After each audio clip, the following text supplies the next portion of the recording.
No matter how hard they fought or how hard they played, it was always just too much of an uphill battle for Barney Hester's Howard Huskies. This year, though, a little bit different for Howard. They're actually enjoying the view from the top of the Region 2 4A standings. Poison, it's toxic, it is bad luck to even talk about it. So let's not discuss the rankings, let's just take them and... There's no place like home. There's no place like home. And that movie sort of reminds me of this Mercer women's basketball team. They got the brains, they got the heart, and they got the courage. Now all they need is to go home. How did he not catch it? Look, we know it was a routine throw from Matt Ryan, and we also understand players are going to make mistakes from time to time. But look, this is not an ordinary receiver. This is Julio Jones we're talking about here, people. There's a couple rules to follow when you step in Kevin Kerr's locker room. 1, expect to win every night. 2, play a 200-foot game. And 3, never step on the logo. Vanderbilt head football coach Derek Mason has suspended 3 players, including Northside alum Tay Daly, for their alleged involvement in a shooting that happened Monday night in Nashville. She says she can school me. I tend to believe her, but I want to try and find out for myself. Here we go. Good move. In big games, Kalen Riley has played well. Like most freshmen would wilt in those situations at Auburn, against Wofford, against Chattanooga, on the road at the Citadel. He has played well. You know, this is always one of my favorite times of the year, and that's saying something because we're a week into sweeps. And to the viewer, I know that doesn't mean anything to you, but to us newsies, it is a busy time of the year. It doesn't come down to the skill. It comes down to who wants it more and who has more in the gas tank to go the long way. Don't be mistaken. There's a lot more to Chase Boutwell's game. Very technical. Heart and drive. Work ethic. Naturally gifted. If you ask the amateur MMA star what separates him, Man, every time I step in the octagon, I'm the toughest guy in the octagon. not only does he have the heart, he owns that it factor. He's willing to do everything that nobody wants to do during the fight. That never-quit attitude and hard work led Chase to becoming the youngest UMMAF amateur champion. Win it was even better, man. I can't explain the feeling. We're on the right slope, going in the right direction, on the right mountain. As he works, his inspiration sits ringside. I'm so nervous. Half the time it looks like I'm playing an instrument. Every time I've been dropped, I think about my mom, and quitting's never entered her mind. Because Mom is enduring her own fight. I've had MS since I was 24 years old. To see her go through that battle, it's tough, but she's a fighter just like he is. Through her battle with multiple sclerosis, her toughness is passed on. She can go through MS and having 8 brain surgeries. I can definitely go through, fight through whatever I'm going through. And that motivation packs a powerful punch. That flame that he has and the drive that he has, that he kind of carries from home to here, I don't think it'll ever burn out. With his arm raised symbolizing his victory, the Boutwells became winners in more ways than one. It's the one moment my mom, she doesn't have MS, she doesn't have hydrocephalus. Everything was perfect, man, and I'm glad I could bring that moment to my parents, to me, and anybody else who's cheering for me. Ready, let's go. Houston County quarterback Jake Fromm. Jake Fromm gonna have his set. Jake Fromm up top. What happened, Jake? What happened, Jake? Jake Fromm finds Amari Colbert. The big story. Jake Fromm. Jake Fromm. Jake Fromm. Jake Fromm. Fromm. I'm glad to call myself a Georgia Bulldog. Did you get that? No? Okay, let me take you through a quick crash course. Meet Georgia quarterback Jake Fromm. Now, before Athens, the dude was simply a legend at Houston County High School. Constantly in the news, breaking records, prestigious awards. He was even featured in a documentary. But wait, let's go all the way back to the beginning. Yes, sir! Ready, go. Yep, that's Jake's brother Dylan. You're probably wondering why we're talking about him and not Jake. Let's tell Dylan's story. I don't like people, comparing me to Jake or whatever, saying stuff, but I just got to go out there and play. With Jake's rise to stardom, quarterback Dylan always hears the talk.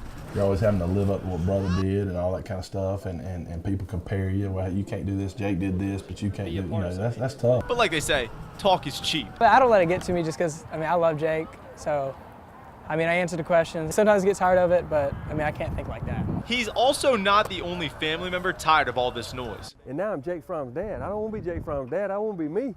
And they're the same way. They want to be their own people. It's kind of like a fresh start and a clean slate. That's all it is. And we're ready to work. Ready, let's go.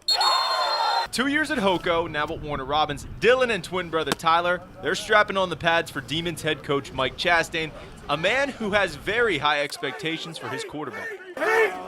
Oh, he's a good player. You got to go out and win a job here first, and then you got to go out there and if in our offense, he's going to showcase his talent a bunch. Let's go. There's no better evaluator of the two than wide receiver Tyler, who says there's not much of a difference. They're kind of similar, to be honest. They're always making sure that we're doing the right things, and if we do something wrong, they're definitely going to get on to us. There's things that Jake was really good at that I'm, maybe need to work on, and there's some things that I'm really good at that Jake can't do. Now, what Jake has that Dylan lacks is the prototypical quarterback size, and Dylan can't control his height, but that's not going to cap his potential or his drive. There's several 5'11" quarterbacks playing at the college level, and I think there's even a couple in the pros. We can sit and pout about life, or we can go do something about it. And I think Dylan's tired. He's tired of hearing it. He wants to go do something about it. They are the same, but they are different. It is now Dylan's time to shine under center, and he's not going to make any promises. If you still have questions and still have doubts, here's what you'll get out of number 6 on the field. He's a hard worker. He's a smart guy that's just going to go out there and make plays for my team. Luke Hetrick, WGXA Sports.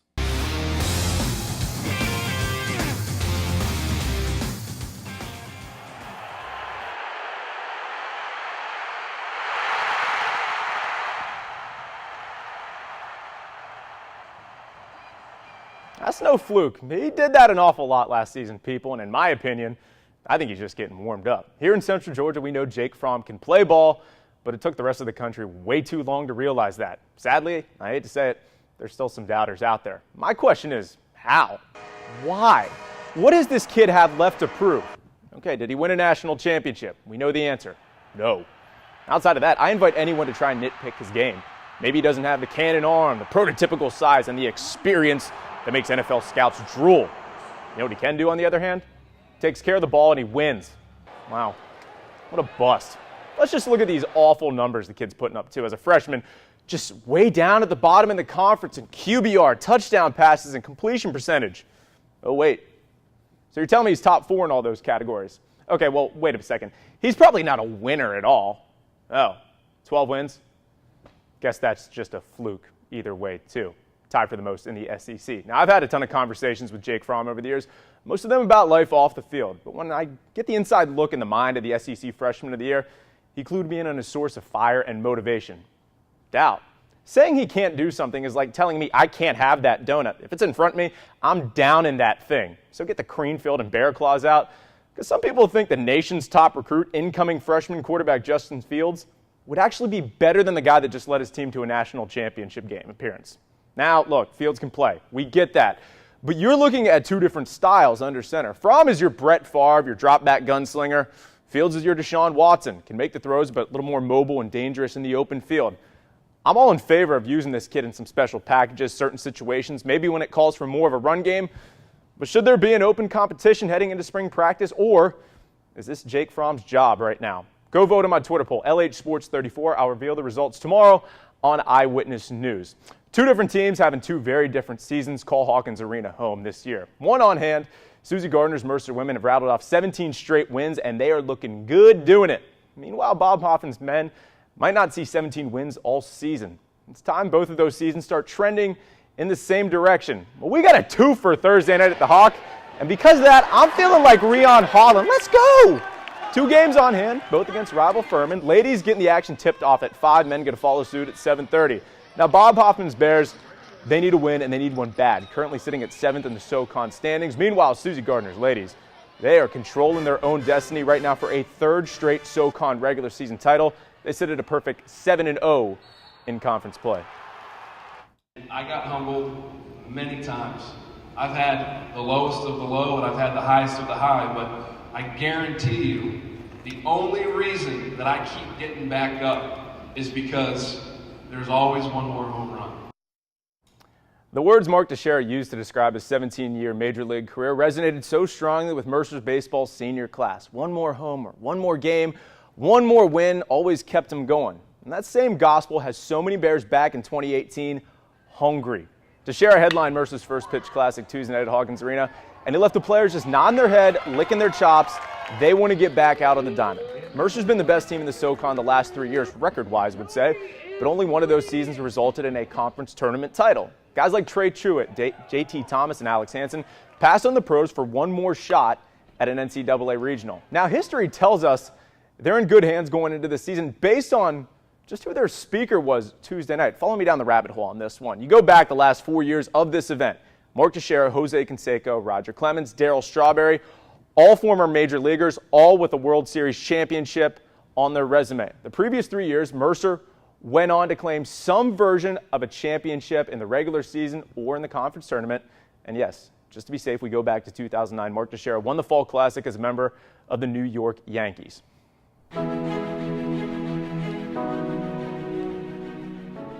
So I'm going to fill in for Frank on this one. When we talk Super Bowl 52, the United theme reiterates Philadelphia, the underdog, looking to slay the dragon in New England.